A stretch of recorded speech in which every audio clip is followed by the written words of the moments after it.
네, 안녕하세요, 여러분. 오늘 이상형을 대표해서 세대를 주게 된 정신이었습니다. 박수였습니다.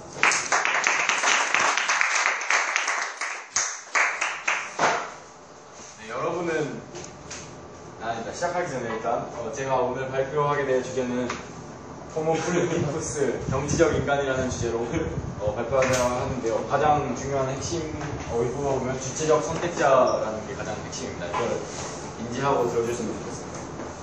네, 여러분은 치열했던 2012년에 18대 대선을 보셨을 겁니다. 네, 비록 우리는 아직 유권자는 아니지만 곧 있을 19대 대선을 기점으로 유권을 행사할 잠정적 유권자로서 선거운동, 특히 후보들이 내세운 공약들을 눈여겨보셨을 거라고 생각합니다. 네, 잠시 동영상을 보시죠.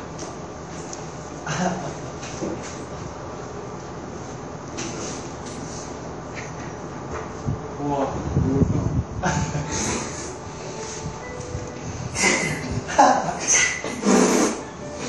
상처 없이 살아가는 사람 없습니다. 저게 뭐야? 하지만 죽으면 문턱까지 가다보면 그날의 상처는 저를 완전히 바꿔놓았습니다.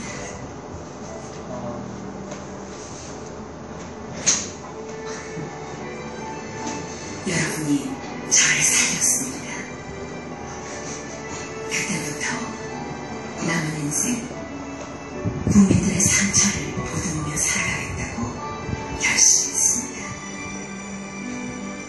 이제야 분께 저를 바칠 차례입니다. 준비된 여성 대통령 기후인간 박근혜.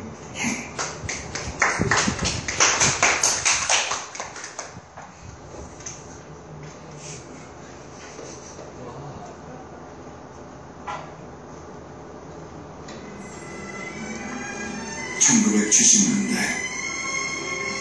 시대를 지배한 대통령의 딸과 시대에 저항한 대학생이 있었습니다.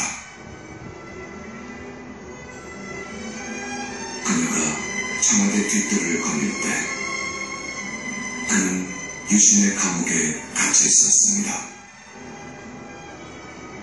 그녀가 정수장학회를 손에 넣었을 때 그는 인권 변호사로 약자의 손을 잡았습니다.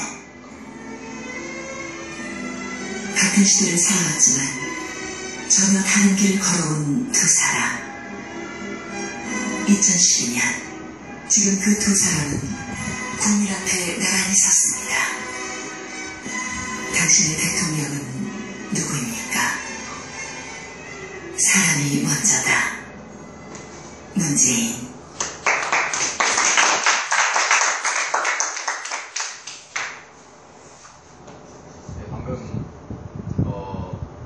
대통령 후보 2012년 때 대선이 있기 직전에 대통령 후보들의 광고를 보셨는데 어떠신지요? 특히 방금 유난히 이 학생이 되게 많이 웃은 걸 보였는데 이 학생은 어떤 대통령을 지지하겠습니까? 대통령 후보 누가 봐도 문재인이 가장 네, 그러면 이 학생을 예시로 한번 테드를 진행해 보겠습니다.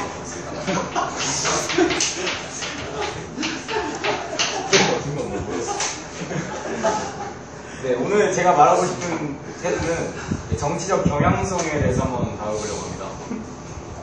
네, 물론 제가 부르주어 계층에 주도하려는 앙시앵 레지즘, 국제대에 대한 반말인 프랑스 혁명과 에드먼드 버크에 져서 프랑스 혁명에 대한 고찰 같은 이런 보수주의의 시작이나 아니면 칼 막스의 자본론에서부터 시작된 자본론으로 인해 이끌어낼 수 있는 진보주의의 그 사상 자체나 발달 과정에 대해서 다루려고 하는 것은 아닙니다. 네, 물론 저의 역량도 부족할 뿐만 아니라 저 또한 자세히 알지는 못하고요. 네, 그래서 제가 오늘 다뤄볼 주제는 거창한 것이 아닌 우리 실생활이나 뉴스에서 흔히 볼 수 있는 양측의 상반된 의견에 대해서 한번 접근해 보려고 합니다. 네, 지금부터 제가 세 가지 논제에 대해 설명하고 양쪽 성향에 대해서 제가 아는 만큼 설명해 드리려고 하는데요. 네, 여러분도 함께 들으시면서 사회 문화에서 배웠던 거시적 관점을 이용해서 나는 어디가 조금 더 설득력 있고 실현 가능성이 있는가를 판단해서 들어주시면 좋겠습니다. 네, 일단 첫 번째로, 네, 여러분, 네, 대기업 골목 상권에 대해서 들어보셨습니까? 네. 네, 먼저 상권이라는 개념을 좀 정립시켜드리면 물건을 사고 파는 손님을 끌고 또는 재화가 이동할 수 있는 상업 지구를 뜻합니다. 네, 그 중에서도 골목 상권은 상권이지만 대기업의 브랜드나 대형마트가 있지 않은 말 그대로 골목에 전통 재래시장이나 일반 서민 자영업자들의 점포, 개인 상점들이 밀집한 상권을 말합니다. 네, 이 쟁점에 대해서 보수적 방향성을 가지고 있는 사람이 보게 된다면 요즘 안 그래도 경기 불황이나 실업 문제가 많이 발생하고 있는데요. 네, 이때 대기업이 도시 지역뿐 아니라 소규모 지역까지 골목으로 진입해서 그 낙후된 지역의 상업의 대폭 성장을 이뤄내고 그 지역 주민들의 일자리 창출을 통해서 도시 간의 격차를 줄이고 다양한 발전을 꾀할 수 있는 긍정적인 면을 생각해 볼 수 있습니다.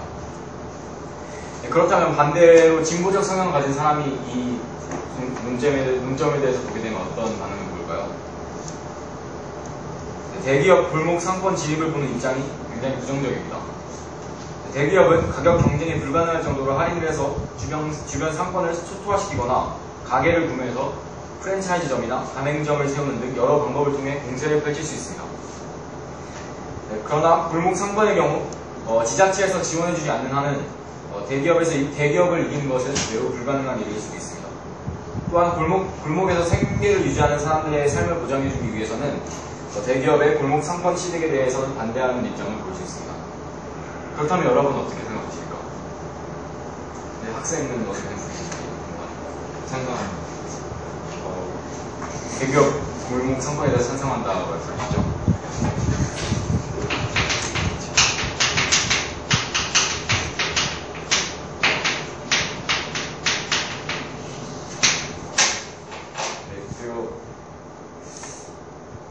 방금 언급한 주제에 대해서는 방향성을 가지고 같이 들어주셨으면 좋겠습니다. 다음으로 또 최근 가장 말이 많은 문제가 있습니다.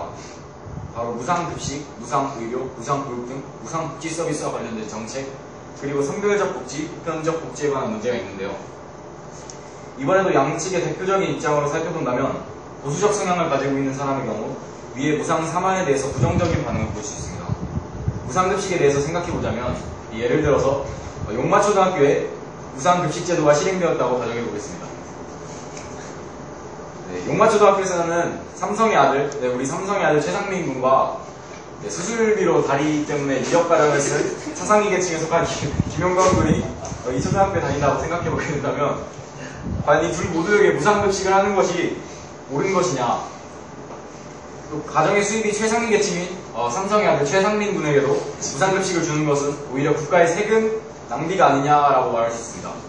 네, 또한 무상급식 이외에도 다른 무상 지원을 위해서는 더 많은 세금을 확보해야 되고 결론적으로는 국민의 지갑에서 더 많은 세금을 가져가게 되는 것이 아니냐라는 결론을 내릴 수 있습니다. 네, 이와 반대로 진보적인 성향을 가진 사람의 입장에서 보게 된다면 용마초등학교의 김용건 군에게만 무상급식을 만약에 무상 지원이 이루어진다면 사회적으로 배려 대상이라는 부정적인 낙인이 찍혀서 김용건 학생이 겪을 많은 고통을 쉽게 말할 수 있느냐.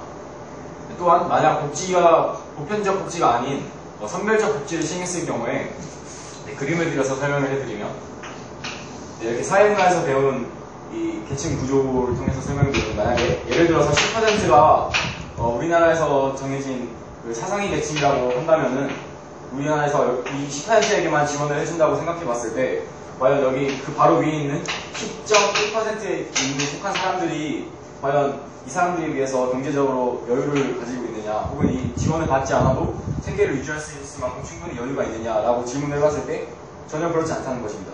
두 집단 모두 거의 비슷한 소득 수준을 갖고 있기 때문에 이 보편적 복지에 관한 말이 많은데요. 또 즉 어디서부터 복지가 필요한가는 정확하게 명시되어 있지 않고 또 상대적이기 때문에 복지라는 것은 보편적으로 행해져야 한다라고 진보층에서 주장할 수 있습니다. 그럼 여러분은 어떻게 생각하십니까? 네, 학생은 어떻게 생각합니까? 반대합니다. 반대한다고 했습니다. 감사합니다.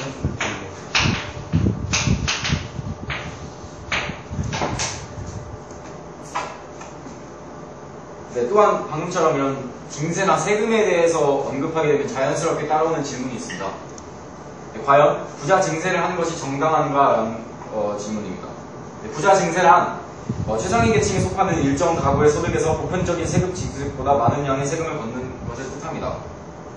보수적 입장에서 이 문제를 보게 된다면 개인이 국가를 상대로 질문을 던질 수 있습니다.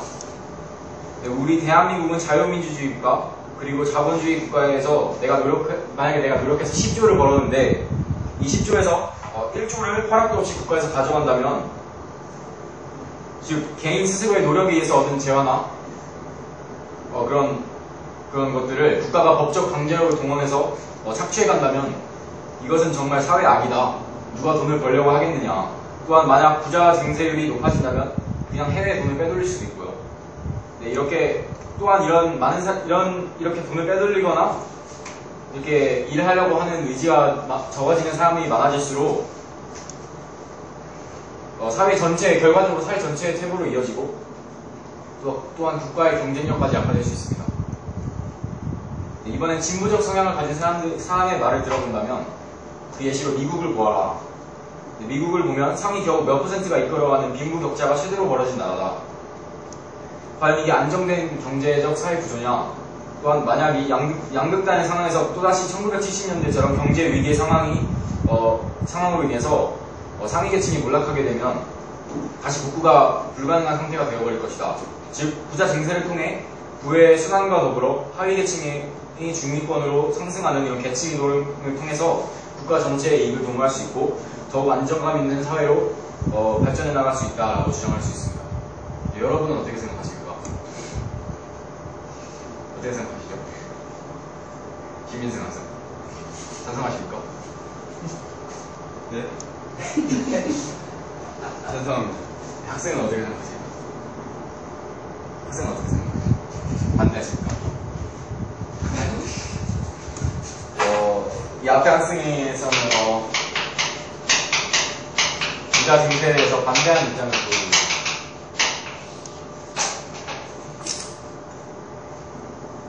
네, 그렇다면 제가 지금까지 이 학생에 대해서 아까 동영상을 보셨는데 그 박근혜 대통령의 그 광고에 대해서 제가 보여드렸을 때 약간 미소 지으신 걸 제가 봤습니다. 또한 지금 이렇게 결과를 따져보았을 때 처음에 문재인 후보를 지지한다고 하셨는데 이런 방향성을 따져보았을 때는 충분히 조금 진보적인 성향을 가지고 계시고 그런 성향을 가지고 계신데 오히려 이 문재인 후보를 지지한다고 하는 점에서 약간의 좀 의견 격차가 있을 거라고 생각하는데 물론 이렇게 세 가지 작은 좀 아젠다를 가지고 말하기는 좀 무리가 있다고 생각하지만 충분히 예시가 될 수 있다고 생각합니다. 지금까지 제가 말한 논제, 이런 세 가지 논제에 대한 의견을 듣고 동조되거나 조금이라도 더 수긍되는 방향이 있으셨나요? 네. 학생은 있으셨나요?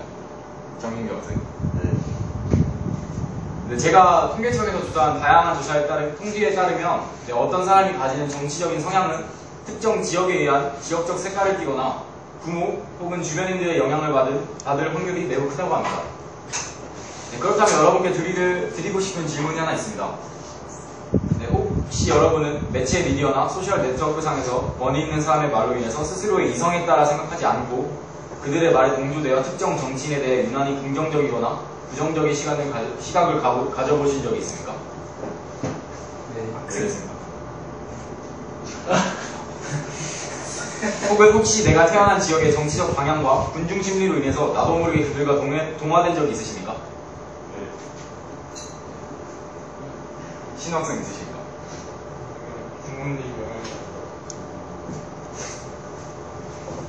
네, 앞서 말했듯이 우리는 곧 있을 19대 대통령 총선거에서 유권자로서 국민의 대표를 선택하는 상황을 맞이하게 될 것입니다. 네, 비록 지금까지는 타인에 의해서 만들어진 베일에 쌓여 있었다고 하더라도 네, 이제 우리는 출마자의 연설, 광고, 그리고 공약 등을 보면서 실현 가능성, 경제성을 고려하여 스스로 생각하고 판단해야 될 것입니다. 우리가 제대로 알지 못하고 선거한 사람에게는 선출되는 대표자를 욕하거나 비난할 자격이 없습니다. 따라서 반드시 우리는 스스로의 정치적 신념과 방향성을 가지고 있어야 할 것입니다. 네, 제가 오늘 발표한 주제를 해드린 여기까지. 감사합니다.